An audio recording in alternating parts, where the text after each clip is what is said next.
नमस्कार, मैं हूं नरेश। आप देख रहे हैं मजदूर समाचार। और मजदूर समाचार के ने कुछ समय पहले ये घटना आपके संज्ञान में लाया था कि आज़ाद नगर झुग्गी बस्ती में एक बीभत्स गैंग रेप और मर्डर का एक केस हुआ है, वो 10-12 साल की बच्ची के साथ रक्षाबंधन के दिन। और उसके बाद से लगातार इस इलाके में, इस बस्ती में, पूरे फरीदाबाद में और यूँ कहें कि देश के अन्यत्र इलाकों में भी मीडिया के माध्यम से जब ये खबर वायरल है, तो तमाम लोग इस पे चिंतन मनन, चर्चा, विचार विमर्श, आक्रोश जाहिर करना, सभाएँ करना, मामले का विश्लेषण करना, तमाम चीज़ें चल रही हैं। पुलिस अपनी गति में अपराधियों को पकड़ने में लगी हुई है। तमाम और चीज़ें, समाज के सभी वर्गों, तबकों के लोग, महिलाएँ, पुरुष अपने अपने तरीके से इस मामले को देख रहे हैं, समझ रहे हैं, जान रहे हैं, इसका विश्लेषण कर रहे हैं, अपना आक्रोश प्रदर्शित कर रहे हैं। और ऐसे में ही हमारे साथ हैं इस बस्ती में मजदूरों को संगठित करने के प्रयास में लंबे समय से लगे हुए साथी संजय मौर्य जी, जो इनकलाबी मजदूर केंद्र के फरीदाबाद प्रभारी भी हैं। अभी हम इस विषय पर, वो इस घटना को, इस मामले को कैसे देखते हैं, कैसे समझते हैं, किसका दोष है, क्या क्या होना चाहिए, इन सारे विषयों पे हम चाहेंगे कि संजय मौर्य जी अपने विचार रखें और दर्शकों को उससे परिचित कराएं।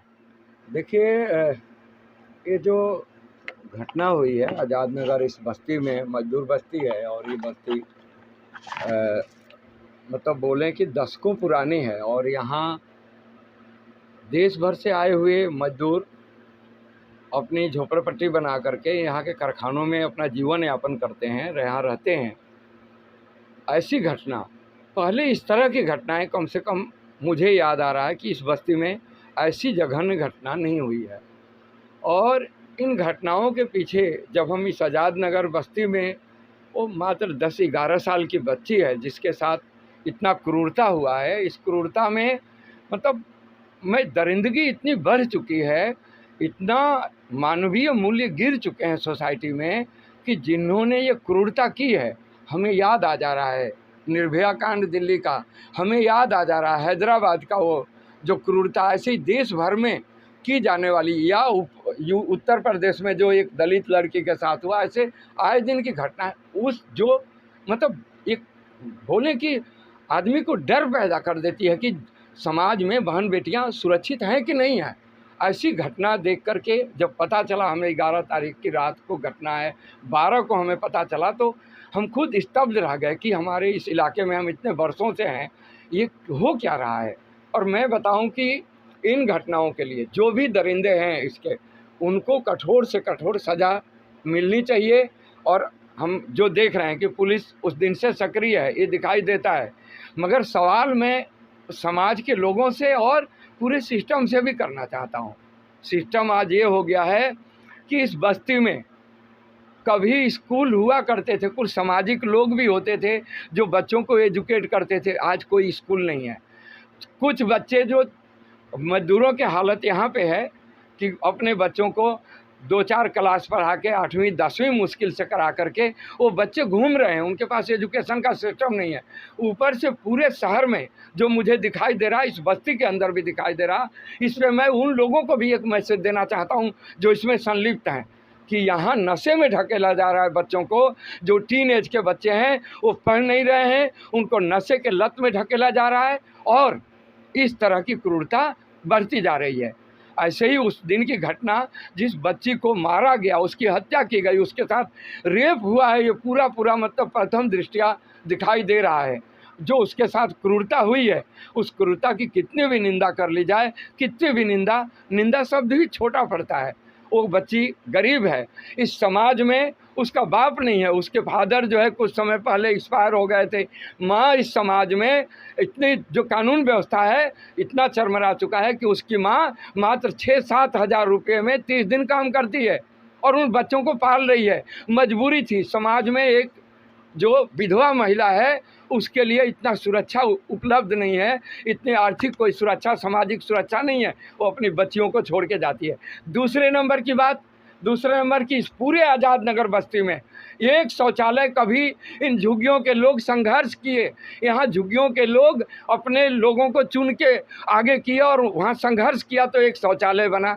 आज के टाइम में वो शौचालय बंद हो गया, एक सार्वजनिक शौचालय, उसको लोग जाके कंप्लेन करके आए, शिकायत करके आए, किसी के कान पे कोई जूं नहीं रेंगता कि वो शौचालय हो तो कम से कम सुरक्षित होता। रेलवे लाइन पे आज भी इस जो है 75वीं जो है आज़ादी पे अमृत महोत्सव जो हम लोग मना रहे हैं, उस अमृत महोत्सव पे आज भी हिंदुस्तान की और फरीदाबाद की इस आज़ाद नगर बस्ती के बच्चे आदि जो लड़कियां औरतें जाती हैं रेलवे लाइन को क्रॉस करके और जंगलों में उनके साथ रेप होता है, उनकी हत्या होती है, तो मैं इस व्यवस्था की घोर निंदा करता हूँ। ये कठोर कानूनी कार्रवाई करके एक मिसाल कायम करनी चाहिए कि जो भी संलिप्त हैं इसमें, जो भी हत्यारे हैं, जो बलात्कारी हैं, उनको कठोर से कठोर सजा दी जाए। दूसरा, सरकार तत्काल प्रभाव से मैं यहाँ के नेता लोगों को, MP MLA को भी रिक्वेस्ट करना चाहता हूँ और बताना भी चाहता हूँ कि आप यदि जो इस देश के आपके अंदर थोड़ी भी नैतिकता बची है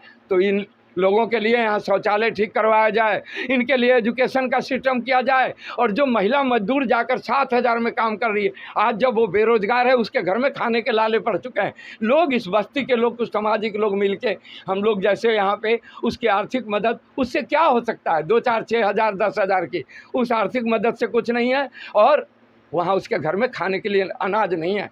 7,000 रुपये में अपने बच्चों को कैसे पाल रही होगी एक महिला? ये कौन सी व्यवस्था है? तो मैं व्यवस्था को सबसे पहले नंबर पर रखता हूँ कि ये व्यवस्था जो नैतिक मूल्यों के लिए कोई काम नहीं कर रही है, बल्कि यहाँ गली गली शराब के ठेके खोले जा रहे हैं। इससे बस्तियों में मजदूरों के बच्चों को नशे में ढकेलने वाले लोग सक्रिय हैं। कानून व्यवस्था कहाँ है?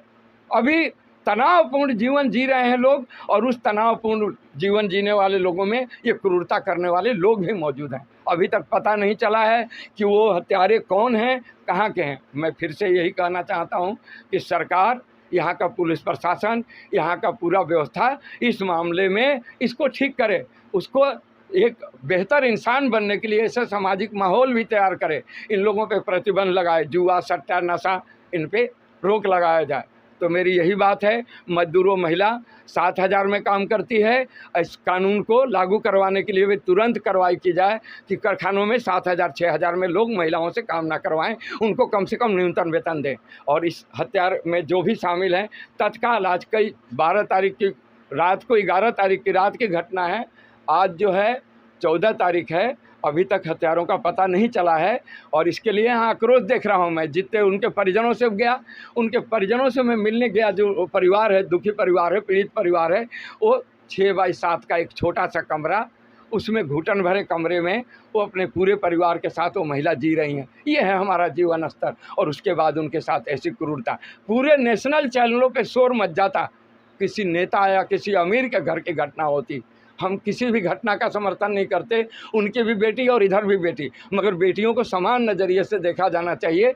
और इस समाज, यहाँ आज़ाद नगर के लोगों से मेरी एक बस्ती से शिकायत है कि इतना असामाजिक उनको भी नहीं होना चाहिए। जिस दिन अंत्येष्टि थी, शमशान घाट में मैं गया हुआ था, देखा कुल 5-7 लोग वहाँ गए हुए हैं। ये सामाजिक नैतिक मूल्य कहाँ जा रहे हैं?